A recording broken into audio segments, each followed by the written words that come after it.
Margarita Ábrego y estoy en la Dirección de Relación con Exalumnos de la Universidad de Monterrey. Y les quiero dar la más cordial bienvenida a la conferencia titulada Solución de conflictos en la familia y empresas, organizada por el Club Exaudem de Empresas Familiares.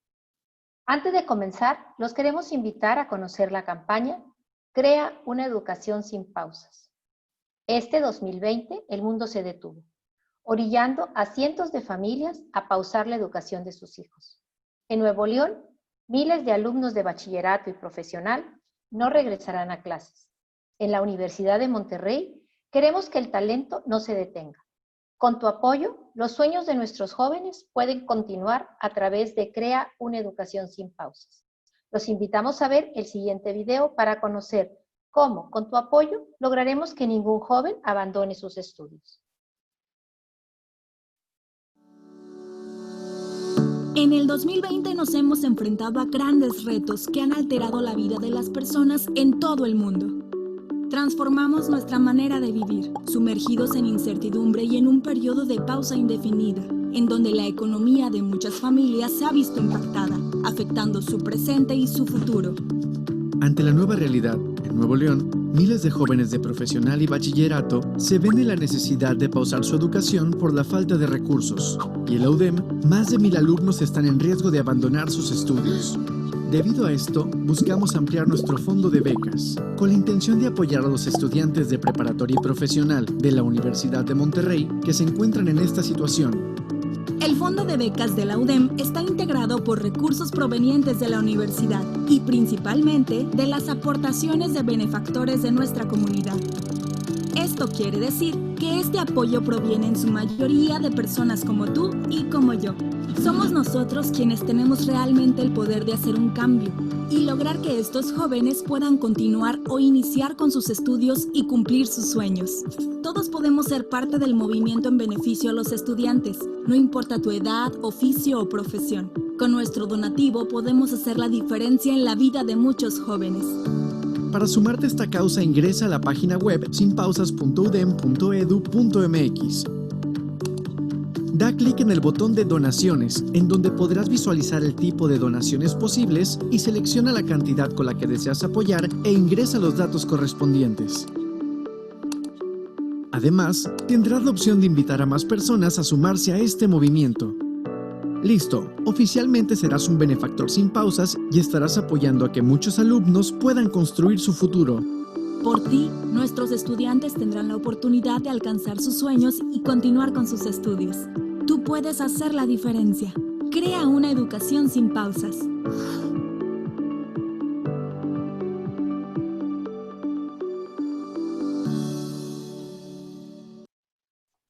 Los invitamos a ser parte de la campaña de Sin Pausas, para que el talento y sueño de miles de jóvenes no se detenga.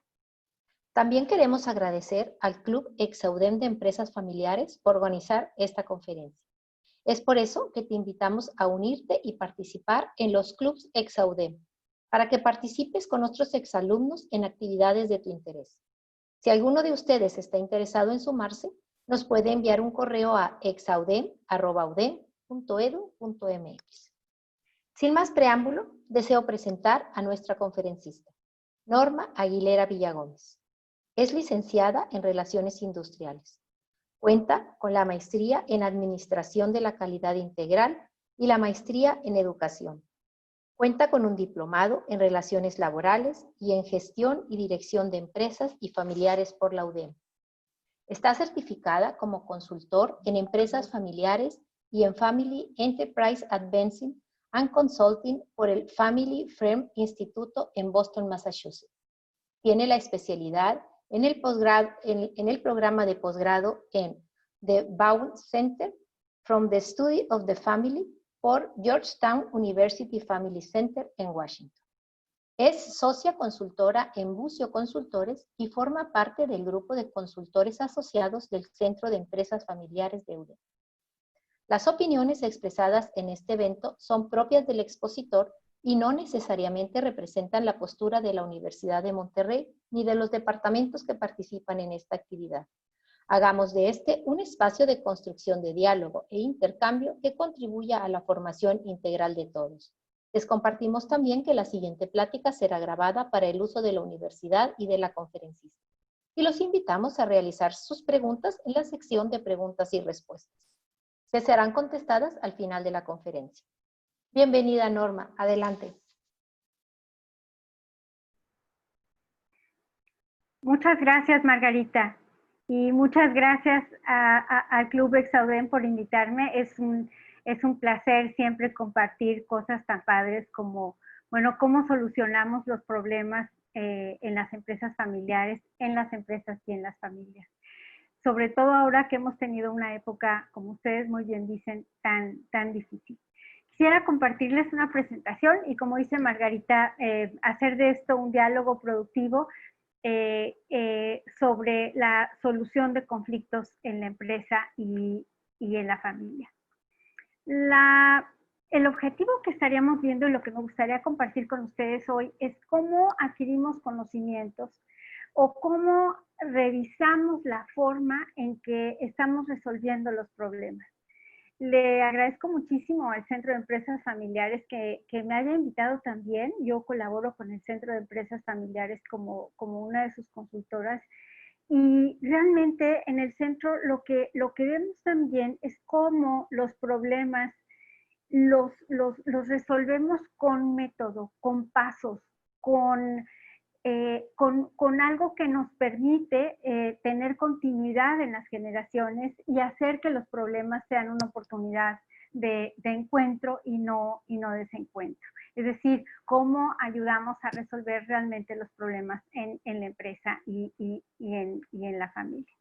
Los objetivos que estaríamos pretendiendo es, bueno, ¿cómo vemos los conflictos? ¿Cómo hacemos que el conflicto sea una forma de vida? Porque está ahí, porque existe y porque es natural. Y es natural porque viene del intercambio de personas que son enormemente significativas. Es decir, en las empresas familiares, en las familias convivimos con la gente que más nos importa. Entonces, vamos a ver por qué, cómo se generan los conflictos y cómo podemos resolverlos. Cómo analizamos, cómo entendemos y cómo clasificándolos se nos hace más fácil resolverlos. Y cómo determinar alternativas de solución y cómo hacemos de esto un método, una forma racional y ordenada de, uno, entender los problemas y después resolverlos. Y buscar ser muy creativos en la parte de conflictos, sobre todo ahora en este tiempo que está tan difícil, ¿verdad? Decimos, bueno, entrando un poco ya en lo que es un conflicto, el conflicto es algo que va a estar presente y que es inevitable. Hay gente que dice, oye, hay que evitar conflictos. No hay que evitarlos, hay que ponerlos en la mesa, hacerlos soluciones y resolverlos y salir adelante. Porque el conflicto está ahí y el conflicto se origina cuando una persona se da cuenta de que alguno de sus intereses puede o está siendo afectado. Es decir, mi punto de vista, mi forma en la que veo las cosas. A veces en las empresas y en las empresas familiares en las que he tenido oportunidad de colaborar y trabajar con ellos en su solución de conflictos, el problema es que el problema que estamos viendo es que no vemos el mismo problema. Bueno, necesitamos caminar y ver el mismo problema. Puede tratarse de una diferencia expresa o no. Es decir, ¿somos bien distintos? ¿Somos bien diferentes? Pues claro que somos diferentes, somos de generaciones incluso distintas. ¿Cómo no vamos a ser diferentes? Somos diferentísimos. ¿Qué lo ocasiona? Bueno, ¿qué ocasiona? Bueno, decimos uno, impide lograr acuerdos y toma de acciones para avanzar. Resta tiempo y energía del funcionamiento natural de la empresa. Cuando revisamos las restricciones de por qué una familia avanza y por qué una empresa avanza, una de las cosas que necesitamos hacer es que la restricción esté afuera, no adentro. Es decir, ¿cómo hacemos que nosotros, entre nosotros, resolvamos las cosas y que la parte difícil, pues, sea lo que es difícil? El mercado, la liquidez, el gobierno, etcétera, lo que está fuera difícil. Pero si adicional a todo esto nosotros lo aderezamos con que lo difícil es interrelacionarnos, pues la energía se va a veces en resolver cosas que son infructuosas, que tendríamos que ser mucho más hábiles resolviéndolas. Resta tiempo y energía al funcionamiento natural de la empresa. Sin embargo, algunos conflictos pueden contribuir enormemente en la solución y en el avance. Es decir, pueden en esta diferencia de ideas, en esta no pensamos lo mismo, armar una idea que funcione maravillosamente para la empresa y para la familia. Entonces decimos, sin importar cualquiera que sea el conflicto, es una oportunidad de desarrollo. Buscamos administrar los conflictos, buscamos verlos. Hay gente que vive con el conflicto al lado y que jamás se dio cuenta que era un conflicto. Piensa que así es. Bueno, es que es muy difícil. No. Mi papá de veras muy difícil. Bueno, tu papá es muy difícil, pero necesitamos poner en la mesa qué cosas hace tu papá y qué cosas quiere tu papá, que es muy difícil. Es que somos dos generaciones diferentes. Claro que somos dos generaciones diferentes. Pensamos diferente, vivimos diferente, pero somos enormemente complementarias. Entonces, administrar los conflictos de manera que se minimicen las pérdidas y se maximicen las ganancias. ¿A qué nos estamos o a qué me quiero referir? Bueno, me quiero referir que la solución de conflictos debe de seguir un método. En nuestra cultura somos una cultura de bola, de hacer todo, de resolver todo, de poco separar, de poco meterle lógica. Necesitamos en la empresa y en la familia meterle lógica, meterle orden, meterle pensamiento y meterle obviamente la emoción. Y cuando decimos pensamiento y emoción, ya todos sabemos esto, no es nada, no es ningún descubrimiento científico el decir que nuestros pensamientos generan las emociones. Entonces necesitamos ordenar ambas.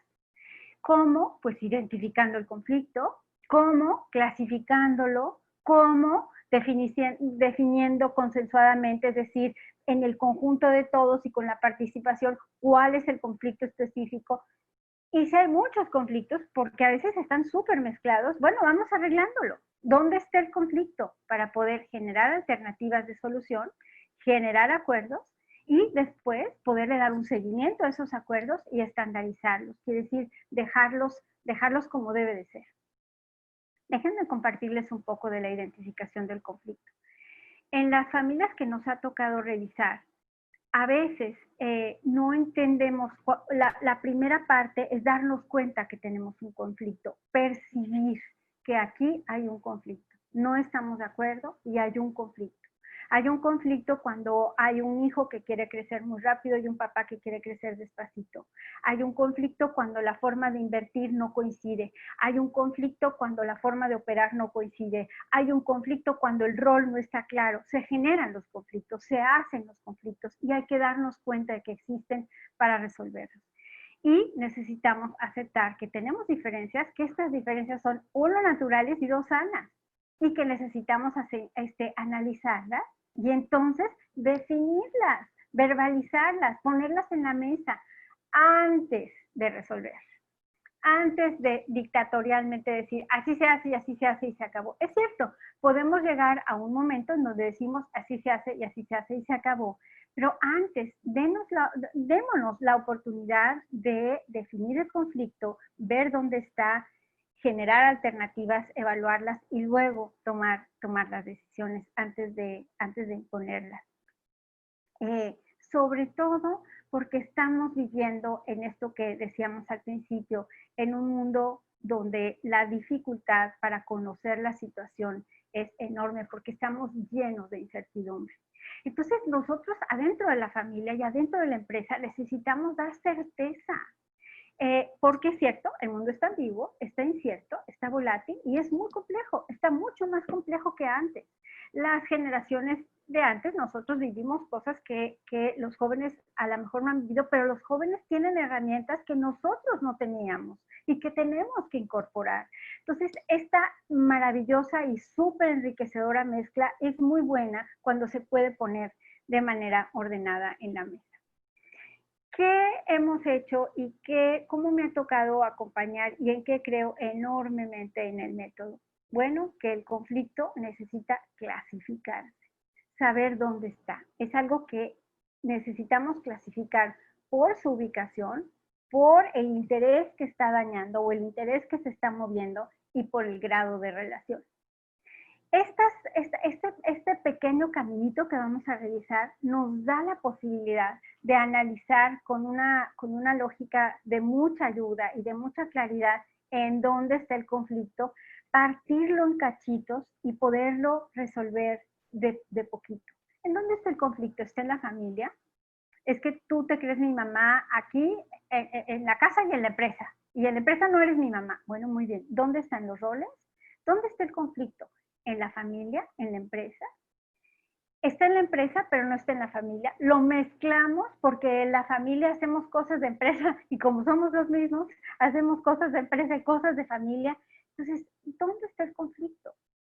¿En la empresa? ¿En la familia? ¿A qué intereses estamos afectando? A la parte fundamental y de valores, a la parte emocional, a la parte procesal. Vamos viéndolo despacito y con todo cuidado. O al grado de relación. Vamos viendo una por una. En su ubicación. Cuando hablamos que existen diferentes foros para resolver conflictos dependiendo de la ubicación, estamos hablando de que el conflicto se resuelve cuando se identifica dónde está. Y no podemos resolver en la casa problemas de la empresa y en la empresa problemas de la casa. ¿Y por qué no es conveniente? Porque invadimos los espacios. Porque nadie quiere perder un padre por tener un jefe. Nadie quiere perder una hermana por cambiarla por una colaboradora. Necesitamos tener una colaboradora en la empresa o un jefe en la empresa y una hermana o un papá o una esposa en la familia. Recuperar nuestros espacios de familia nos permite abrir estos espacios de convivencia. A veces he acompañado familias que dicen, es que nosotros de lo único que hablamos, la verdad, es de la empresa. Estamos desayunando y desayunamos empresa, comemos empresa, cenamos empresa. Oye, ¿y la relación de papá e hija? No, es que él nomás habla de negocios. Y una comida de domingo se puede convertir en ¿por qué no embarcaste? ¿Y por qué no embarcamos? O mañana vamos a embarcar. Demos nuestros espacios y demos orden. Existen foros para resolver los conflictos. Si el conflicto es de la familia, hagámoslo en la familia. Y cuando hablamos de protocolos y cuando hablamos de resolver conflictos, pues hay manera de generar ciertos órganos de gobierno, el consejo familiar para resolver los problemas de familia y el consejo de administración para resolver los problemas de empresa. Los órganos de gobierno tienen que estar clarísimos porque nuestros roles en esos órganos de gobierno son distintos. Yo no le hablo igual a mi papá o a mi esposo en la empresa que le hablo a mi esposo cuando estoy en la casa. Mi rol como esposa y como colabora y como consultora no es mi mismo rol que cuando estoy en la casa. Y poder hacer diferencias nos limpia los espacios, nos acomoda los espacios. Es decir, los problemas de familia necesitan resolverse en familia y los problemas de la empresa en la empresa. Y los problemas de sociedad en la sociedad. No es lo mismo cuando somos socios, que cuando somos colaboradores, que cuando soy subordinado. Necesito cumplir ese rol que tengo. ¿De acuerdo? Si durante la exposición surgiera alguna pregunta, si durante la plática surgiera alguna pregunta, les pido por favor que la anoten, o si es muy, muy urgente, interrumpimos y Margarita, que nos va a hacer favor de abrir preguntas y respuestas, no las contestaría. Clasificar los conflictos dependiendo de los intereses en cuestión. ¿Qué tipo de conflictos tenemos? Tenemos de 3 tipos de conflictos. Uno puede ser fundamental. No estamos de acuerdo en la idea fundamental de la empresa. Es decir, los valores, la parte estructural, las expectativas de crecimiento, la forma en la que vemos en riesgo, la forma en que generamos deuda, los grados de riesgo, la distribución de beneficios no está ordenada. Bueno, ese es un problema de fundamentos y necesitamos resolverlo como un problema de fundamentos. Pero pudiera ser que nosotros no tenemos problema fundamental, sabemos muy bien nuestros valores, entendemos la misión de la empresa, queremos llegar allá, tenemos objetivos claros. No, a nosotros se nos atora la parte del proceso, cómo hacerlo. Es decir, en nuestra estructura no está claramente definido quién hace quién. El proceso de decisiones es muy deficiente, nadie informa a nadie. Los canales de comunicación ni existen, a veces sí, a veces no. Decimos cosas que vamos a hacer y no las hacemos. Me tocó muy bien acompañar a una familia que me decía, no, si no tenemos problema, o sea, el problema es que ni nos hablamos. Ah, bueno, entonces ese sí es un gran problema, porque cuando no nos informamos, cuando no estamos en el mismo canal, estamos perdiendo la posibilidad de generar acuerdos productivos. Y acuérdense que si nosotros no generamos los acuerdos en la empresa, alguien más va a tomar decisiones por nosotros. Y quizá las decisiones que se tomen no nos gusten tanto. Entonces, más vale tomarlas. Ok, el liderazgo, el tipo de liderazgo, en los momentos de liderazgo, dónde podemos ser participativos, dónde no podemos ser. Eso puede generar un conflicto y hay que acordarlo. Una de las cosas que hemos podido ver en muchas de las empresas es que, por ejemplo, el proceso de sucesión. Cuando un papá ha decidido dejar la empresa en manos de los hijos y lo hace de manera ordenada, lo hace de manera metódica, el proceso es un proceso enormemente bien recibido por ambas partes. Entonces, el liderazgo, la definición de roles, las estructuras, las responsabilidades, los alcances, orden. Necesitamos orden en nuestras instituciones y en orden en nuestras familias. Otro tipo de conflicto que podemos y que he visto que se presenta es en la parte emocional, en donde las personas no tienen muy clara su identidad en el sistema familiar. Es decir, todos necesitamos sentirnos parte de un sistema familiar. Y en ese sistema necesitamos sentir que hay equidad y transparencia. Cuando una de estas partes o ambas se afectan, se genera un conflicto. Entonces, puede ser por la relación familiar de padres o la relación con los hermanos, la sensación de aceptación, estima. Y acuérdense que la sensación no es, a veces no tiene nada que ver con la realidad, tiene que ver con lo que yo percibo. Pero eso que yo percibo es tan valioso como si de verdad estuviera pasando porque lo pienso y lo siento. Y necesitamos ponerlo en la mesa y arreglarlo. Hay gente que dice, que ha comentado, ¿verdad? Bueno, en la empresa hay que quitar los sentimientos. Bueno, es como decir, bueno, en la empresa hay que quitarnos las orejas cuando lleguemos. No podemos quitarnos los sentimientos. Los sentimientos están ahí y lo que tenemos que hacer es ordenarlos para que los pensamientos se ordenen. Es decir, ordenamos el pensamiento y entonces podemos ordenar la emoción. La sensación que tenemos de aceptación y estima, la solución emocional y de autocontrol, la colaboración, el reconocimiento, la rivalidad. La rivalidad, por ejemplo, es una relación natural entre hermanos. Nada más que necesitamos verla por competencias. ¿A quién vamos a dejar la empresa? Al más capaz. Y vamos a decidir cuáles son las habilidades del más capaz y cuáles son las habilidades y qué se necesita, cuál es el perfil. Por ejemplo, el estrés generacional de una generación a otra, la confianza, la aceptación de género, la orientación sexual, ciertas normas sociales, la sucesión, decíamos hace ratito, la equidad o la inequidad. Son problemas emocionales que nos hacen en la empresa poder generar conflictos. Entonces, definamos en dónde está el conflicto. Oye, pues está en dos partes. Muy bien, atendamos una parte primero y otra parte después. Una vez que definamos el conflicto, definamos el conflicto en el sentido si es fundamental o si es de proceso, de cómo, de los cómo hacemos las cosas, o sea, es que es una parte emocional, o sea, es que está muy mezclado. Pues, si está muy mezclado, vamos poniéndolo en la mesa y vamos separándolo. Y vamos definiendo la parte fundamental, definiendo la parte procesal, definiendo la parte emocional. Otra parte importante del conflicto es el grado de interdependencia que hay entre nosotros. Es decir, si yo interdependo poquito contigo, pues mi grado de conflicto va a ser poquitito.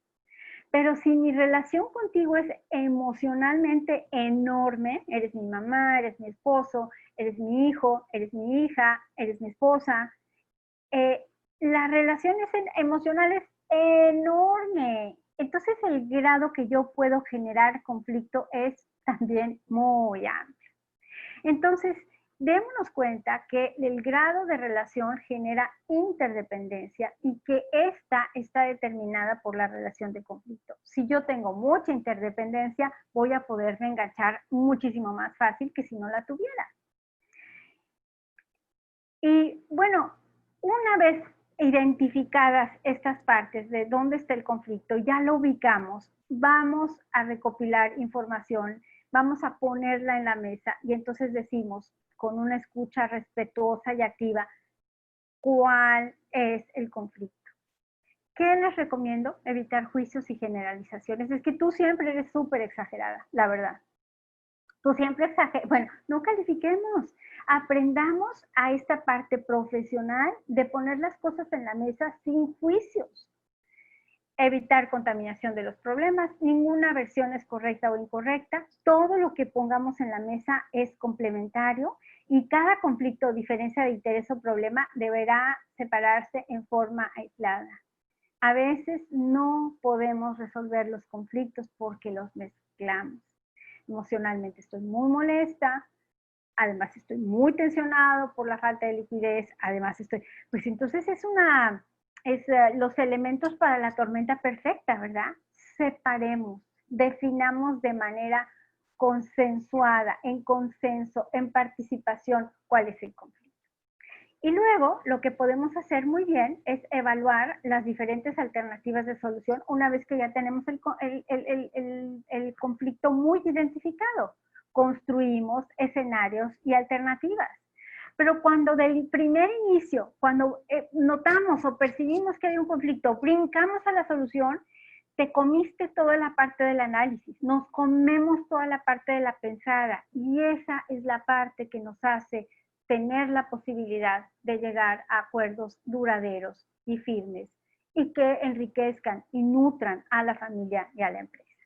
Entonces, bueno, ¿qué hacemos una vez que ya construimos los escenarios? Asegurar que los acuerdos y los intereses de todos estén cubiertos.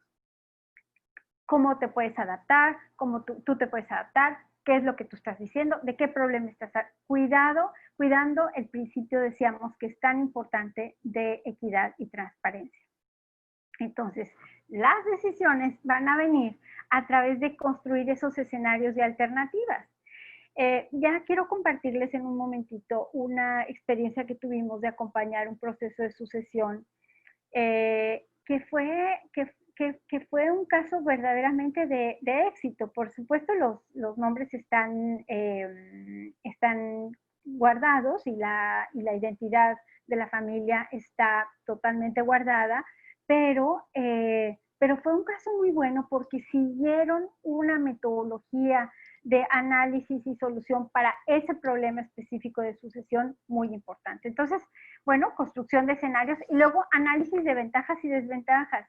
Hay veces que en las familias ni siquiera podemos llegar al análisis de ventajas y desventajas porque hay un no de entrada o eso no.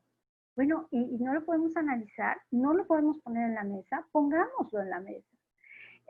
Ok, análisis de ventajas y desventajas de cada opción, los costos, las fuentes de financiamiento, el análisis de factibilidad, oye, ¿se puede o no se puede? Y la puesta en común y las alternativas. Y luego, una vez que las tengamos ahí, pues entonces generamos los acuerdos. Y aquí sí les recomiendo mucho evitar decisiones sin plan. Una vez que tenemos las decisiones tomadas, necesitamos agenda. Decir cuándo, cómo, quién, dónde, con qué recursos, quién lo va a hacer, para que podamos hacer un plan, porque si no, nuestra buenísima decisión se convierte en buenos deseos. Determinar el plan, las actividades, las fechas, los compromisos individuales de acción, quién hará y cuándo, y cómo vamos a medir esto que estamos esto que estamos diciendo, ¿verdad? Hay algunas actitudes que nos ayudan frente al conflicto y otras que no. Por ejemplo, unas actitudes que ayudan, por ejemplo, es la parte colaborativa. O sea, la gente que ve el conflicto como te quiero entender. La gente que puede escuchar y que al escuchar no siente que pierde poder, que tiene una actitud colaborativa. Hay familias, una de ellas definió, que me pareció maravilloso, bueno, necesitamos hacer que para nosotros sea más importante la solución que mi opinión y que salirme con la mía con mi opinión. ¿Cómo hacemos para que nuestras opiniones se junten y seamos capaces de tomar la mejor decisión? Ese es el mejor ejemplo de una cosa colaborativa, ¿verdad? Y otra es comprometida. Cuando yo digo que voy a hacer y lo hago y se dice. Y la gente, la organización, la institución siente que eso pasa. Por eso a veces perdemos enorme credibilidad, porque decimos que vamos a hacer cosas que nunca suceden. Y la gente no nos cree, perdemos credibilidad. ¿Y qué actitudes hay que evitar? Uno, la actitud competitiva entre nosotros. Intentar imponer nuestro criterio y puntos de vista. Hay gente que le cuesta mucho ceder para lograr el acuerdo. Pero cuando entendemos que es más importante el acuerdo que mi opinión, puedo con humildad y con certeza abonar a la decisión final. O la actitud evasiva, afrontar el problema. La verdad, en esta parte evasiva, la generación un poquito más grande como mi generación, yo no sé dónde nos entrenaron, pero a veces nos hicieron expertos en evadirnos. En evadir, aquí no pasa nada, aquí no pasa nada, aquí no pasa nada. Hasta estaba bien pensar que no pasa nada. Las generaciones más jóvenes son maravillosas en ese sentido. Afrontan la realidad con una fortaleza, con una claridad, con una objetividad, que por supuesto están mucho más cerca de la solución. Y la conformidad, subordinar mis intereses a estar en paz. Cuando yo subordino lo que yo pienso por intercambio de la paz, es una paz ficticia y pasajera. Necesito poner mis puntos en la mesa y necesito esclarecer cómo me siento y qué veo, ¿de acuerdo? Quisiera yo compartirles, dice aquí, bueno, una de las cosas que me gustaría es que aprendamos que aprender a manejar conflictos es la parte más importante de la madurez de las organizaciones. Yo creo que una organización madura no es la que no tiene conflictos, es la que tiene conflictos y teniéndolos es hábil para aprenderlos a manejar, a ponerlos en la mesa, a solucionar. Y bueno, otra de las cosas es que el valor de lo diferente es de extrema importancia en una organización. Es decir, lleguemos a comprender que somos diferentes, darle la bienvenida a esas diferencias y valorarlas. Quisiera compartir con ustedes ahora un caso de una familia que tuve oportunidad de verlos y de acompañarlos en un proceso de sucesión en donde el papá tenía 4 hijos. Bueno, tenía 5 hijos, pero 4 hijos trabajaban en la empresa. Y esta empresa es una empresa que tiene 33 años, es líder en el ramo, en lo que ellos hacen. Y vamos a llamar que el papá se llamó Juan Pérez y que Juan Pérez arrancó el negocio desde el comienzo involucrando a sus hijos en diferentes labores. Actualmente 4 de sus 5 hijos trabajan en la empresa. Juan el mayor es el líder del departamento comercial, Susana se encarga de la administración, Pedro está a cargo de los talleres y almacenes y Luis supervisa las compras del negocio. José es director de finanzas de un corporativo multinacional y vive en Washington, que es decir, vive fuera inclusive del país. Platicando con los hermanos, Juan Pérez nos comenta, desde muy chicos mi papá nos traía en el verano a ayudarnos, nos ponía a hacer todo, todos conocemos y queremos mucho el negocio. Juan Pérez se acercó con nosotros, ya que a sus 76 años ha decidido iniciar el proceso de sucesión. El papá se quiere retirar y al retirarse del negocio no sabe a quién dejarle el negocio. Quiere por igual a sus hijos, los ve igualmente capaces y no quiere que ninguno sea lastimado. Dice, no quiero que ninguno se sienta menos y a todos los quiero por igual. ¿Qué hacemos? Bueno, Juan Pérez ha decidido iniciar el proceso de sucesión en el cual debemos definir quién va a ser el nuevo director general y cómo se dividirán los roles de la empresa entre los hermanos. Entonces, ahí identificamos el problema o identificamos la posibilidad de conflicto. Necesitamos distinguir quién puede ser el director general. El problema está en la empresa, no está en lo familiar. Puede extenderse a lo familiar si no se toma una decisión correcta. En la parte de procesal, emocional y fundamental necesitamos definir el perfil del hermano y el grado de interrelación es muy alto porque son familia. Entonces, en la definición consensuada dijimos, sentados en la mesa, necesitamos encontrar y definir quién debe por sus características y habilidades ser el nuevo director general. Necesitamos cuidar que nadie se sienta lastimado y que todos apoyemos al candidato que sea el mejor para la posición.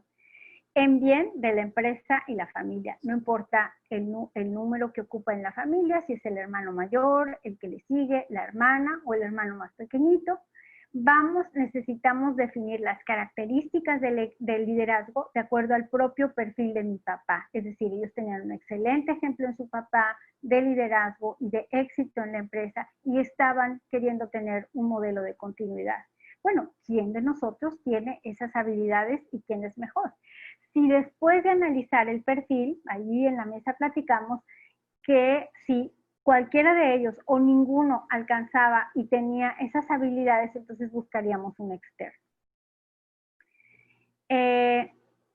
¿Qué hicimos en la generación de alternativas? Bueno, definimos el perfil, los objetivos, el rol, las responsabilidades, con qué indicadores nos íbamos a meter, qué aptitudes y actitudes queríamos tener en la persona que estábamos buscando como director general. Definimos el proceso de búsqueda por si se necesitaba. Dijimos que era sano para la empresa tener un candidato interno antes que un externo cuya curva de aprendizaje podía ser muy larga. Si es un miembro de la familia, cuáles son las necesidades para involucrarse, etcétera, etcétera, y cuál sería el proceso de reclutamiento. En generar acuerdos, dijimos quién va a tomar la decisión y cómo la va a tomar. Bueno, mi padre, dijeron ellos, definirá con base en toda la información recopilada y habiendo escuchado las recomendaciones objetivas de cada uno de nosotros y del consultor, que en este caso me tocó acompañarlos, el perfil y el proceso para el reclutamiento del próximo director. Una vez seleccionados al candidato, todos acuerdos, todos respetaremos al candidato y lo ayudaremos a tener una gestión exitosa. El nuevo director general contará con nuestro apoyo. Bueno, entonces se determinó el plan, se hicieron los análisis, se vio el perfil, se vio el rol y para hacerles el cuento largo, no hubo necesidad de llamar a alguien externo porque el consenso fue que el hermano menor era el candidato idóneo para ocupar esa posición. ¿Qué seguimientos tuvimos de los acuerdos? Bueno, el director general se evaluará conforme a los indicadores en la fecha indicada, al final del año por el volumen de ventas, por la parte de, hicieron 10 indicadores estratégicos que para ellos eran muy importantes. El director general será el responsable de la coordinación de la operación. Los desacuerdos o sugerencias al director general por parte de la familia serán expresados siempre en privado, es decir, de ningún sentido podrás ser mi hermano más pequeño, pero no tengo derecho a llamarte la atención en la planta, ni en las juntas, ni frente a otros empleados, sino nuestras diferencias serán tratadas en privado y con respeto. Y en la planta, en el trabajo, soy tu subordinado, y en el consejo de administración soy tu subordinado.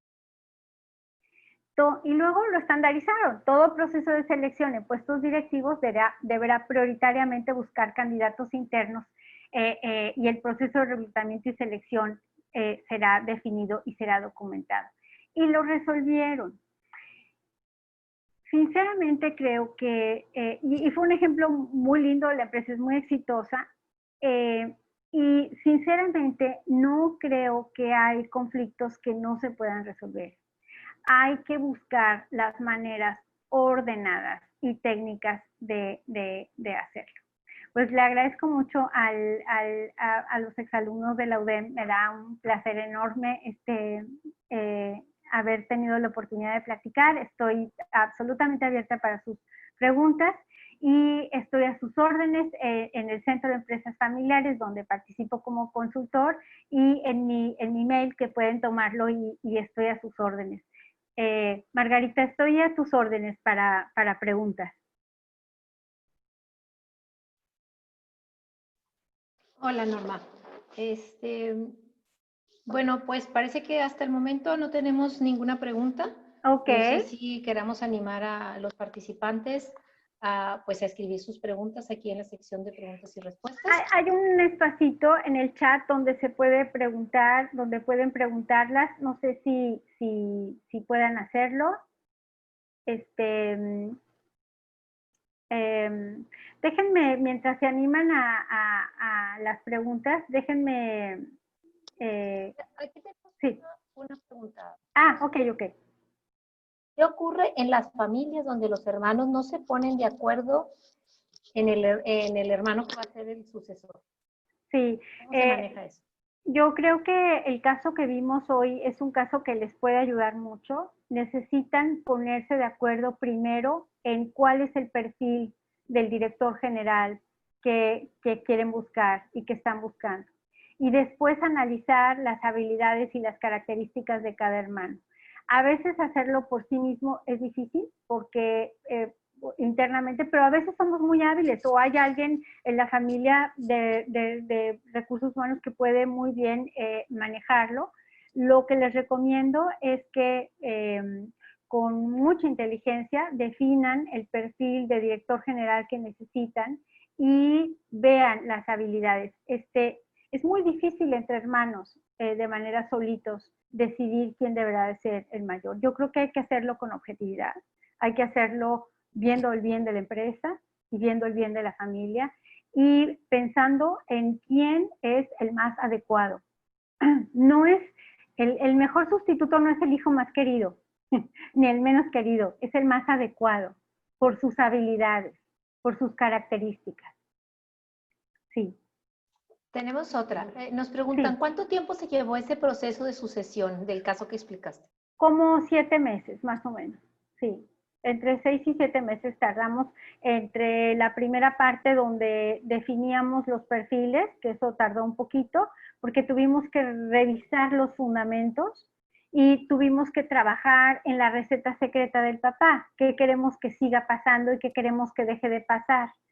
Y luego hicimos el perfil y cada uno de ellos vio objetivamente las habilidades que se veían entre ellos, y ellos mismos fueron, ni siquiera tuvimos que hacer exámenes psicológicos o algún perfil diferente, un human side, no, ellos mismos con toda claridad, una vez que sabes que estás buscando, como abrir un cajón, ¿verdad? Si tú abres el cajón de tu buró y no sabes qué estás buscando, pues te vas a perder, porque ahí están las tijeritas, el esto, el otro, aquello. Pero si abres el cajón y sabes que estás buscando las tijeritas, pues te vas directo, ¿verdad? Te vas directo. Sí. Uh-huh. Sí. Tenemos otra pregunta. Claro, ¿Cómo se Margarita manejó la cuestión de compensaciones entre los diferentes hermanos por el nivel de responsabilidad? Sí, esa es una pregunta que nos ha tocado muchísimo acompañar a muchas empresas. ¿Cómo distinguimos el sueldo de los beneficios? Son dos cosas totalmente diferentes. El sueldo es algo que recibimos por devengar una función. Y el sueldo tiene que estar determinado por 4 características muy importantes. El tipo de puesto y el tipo de responsabilidad. No es lo mismo un director general que un director de operaciones, que un director administrativo, que un jefe de comp, no es lo mismo. La responsabilidad no es la misma. Y eso tiene un sueldo y eso tiene unas prestaciones. Y nada tiene que ver con mi participación como socio y en la parte de utilidades. El sueldo lo recibo porque devengo una función. Las utilidades, no importa si hago o no hago, soy socio, no tiene que ver una con la otra. Y es fundamental separarlas, ¿verdad? Sí. Muy bien. Aquí tenemos otra, Norma. Claro. ¿Nos podrías compartir algunos tips de cómo llevar la comunicación entre las diferentes generaciones cuando hay personas muy jóvenes y otras más grandes? Sí, cuando hay personas muy jóvenes y otras más grandes, la película que vimos es distinta. Es decir, hoy estamos viendo una película desde perspectivas totalmente diferentes. Entonces tenemos que ser muy cuidadosos y muy habilidosos para incorporar estos dos mundos, porque son dos mundos, son dos sentidos de la urgencia, son dos deber ser, son dos formas de ver la vida, son dos formas de ver todo, el gozo, lo que no es el gozo, la forma de trabajar, y ambas son maravillosamente complementarias si se pueden complementar, si somos capaces de escuchar a una parte y a la otra en lugar de eliminarla, en lugar de tratar de cambiar una por la otra o exigir continuar haciendo las cosas en un mundo que funcionaron hace 30 años o 40, que hoy es distinto. Sí. Claro. Tenemos otra pregunta, Norma. Claro. Como empleado, ¿cómo puedo apoyar cuando ves conflictos en la empresa familiar? Es una situación muy difícil en el empleado, los empleados, pero se puede apoyar mucho. Uno puede facilitar el proceso retroalimentando lo que estás viendo con honestidad, con humildad, y puedes retroalimentar, porque a veces las familias no nos damos cuenta el impacto terrible de inconsistencia, de falta de claridad que damos cuando las relaciones, pensamos que nadie se da cuenta que los hermanos se pelearon, la gente se da perfecta cuenta. Nadie se da cuenta cuando hay un problema entre el papá y el hijo, o la hija y el papá, o la mamá y o sea, claro que nos damos cuenta, es transparente. Entonces, ¿cómo podemos ayudar? Sí podemos ayudar no tomando bandos, podemos ayudar retroalimentando y haciendo que se ayuden o que pidan ayuda. Claro. Sí. Una pregunta más. Sí. ¿Hay posibilidades de seguimiento de parte del asesor una vez que los conflictos han sido resueltos? Sí. ¿Esto es recomendable? Súper recomendable, súper recomendable. Nosotros, por ejemplo, una vez que, por ejemplo, si se trata de un proceso de sucesión, a los 6 meses vemos cómo les fue. Si se trata de un consejo de administración, los dejamos funcionando y a los 8 meses volvemos y vemos que, y siempre hay esta posibilidad de consulta, ¿no? Sí, los procesos no se sueltan. Una vez que se terminó, hay un seguimiento necesario, ¿verdad? Sí, claro. Ok, otra pregunta más. Dice, Sí. ¿las funciones y roles deberían de estar documentados y firmados por los miembros? Si es así, ¿qué sucede cuando alguien no realiza lo que se acordó? Una cosa es definir lo que se acordó y luego otra cosa es definir los indicadores de lo que tiene que pasar, lo que queremos que pase cuando esta persona hace esa función. Ambos, responsabilidades e indicadores, es muy sano que estén escritos y es muy sano que se revisen y es muy sano que acordemos y veamos ese seguimiento y nos sentemos a decir, oye, esto no está saliendo como pensamos, necesitamos más ayuda, o al contrario, oye, ya rebasamos la meta, ¿no? En estos tiempos han pasado cosas increíbles, o sea, reconversiones muy padres, ventas muy inesperadas, pero también no podemos quedarnos sentados ni podemos incumplir. Y si estamos incumpliendo, necesitamos reconocer el incumplimiento y ver cómo le hacemos. Sí. Muy bien, aquí hay otra pregunta. Sí. Dice, en algunas empresas de tipo familiar hay, por ejemplo, uso de recursos que no tienen pago, como renta u otros. ¿Qué Sí. recomiendas en este aspecto en un plan de sucesión? Y una segunda pregunta nos hace, ¿alguna recomendación para sucesión de una empresa de servicios? Entiendo que alguien me está preguntando que hay cobros que nos están dando. Bueno, ahí necesitamos ahí sí necesitarían ver un manejo muy inteligente de los recursos que pudiera haber un beneficio, algún beneficio fiscal por la renta. Y yo creo que hay que sentarse en la mesa y ver cómo inteligentemente pueden hacer el cobro de una renta que pueda beneficiar a la empresa en la parte de gastos y a la familia, claro. Y en la parte de sucesión, en la parte de servicios, es decir, de quién puede ser el sucesor, los servicios hay que tener muy claro qué queremos conservar y qué no queremos conservar y quién tiene el perfil para seguirlos conservando. Y ser humildes y ser honestos. Y si nadie interno tiene el perfil, pues hay que buscar un externo. Ok, muy bien. Creo que hay una pregunta más. ¿Qué duración tienen los procesos de consultoría que realizan y qué temas comprenden a grandes rasgos? Básicamente lo que hacemos con las familias es los ayudamos a que pongan en orden las cajitas, que puedan diferenciar entre los roles de la empresa y los roles de la familia, que puedan establecer sus consejos de administración. La idea del consejo de administración puede sonar muy fancy o muy elevada o solo para empresas de 17 dígitos y no es así. Los consejos de administración nos hacen tener orden, nos hacen tener un momento y un lugar en donde damos resultados y los compartimos. Entonces, ¿en qué consisten nuestros servicios? Pues ayudar a la empresa familiar a que tenga orden y que tenga métodos para resolver los conflictos internos y puedan salir adelante y ser exitosos y cumplir la misión para la cual fueron creadas, conservando la paz familiar. Es decir, es tan importante el éxito del negocio como que en Navidad podamos seguir sintiéndonos, estar sentados juntos y compartiendo y queriéndonos, porque en estas dos partes es lo que más te importa en el mundo. Está lo que más quieres y lo que más te importa, por otro lado, que es la empresa. Así es. Te voy a hacer una última pregunta, Norma. Claro, Margarita. ¿Qué tanto afecta el porcentaje accionario de los hermanos para la resolución de conflictos? Es decir, si tengo el conflicto con mi hermano que tiene 60% de la empresa y yo tengo el 10%, ¿qué tan probable es que no le interese resolver el problema?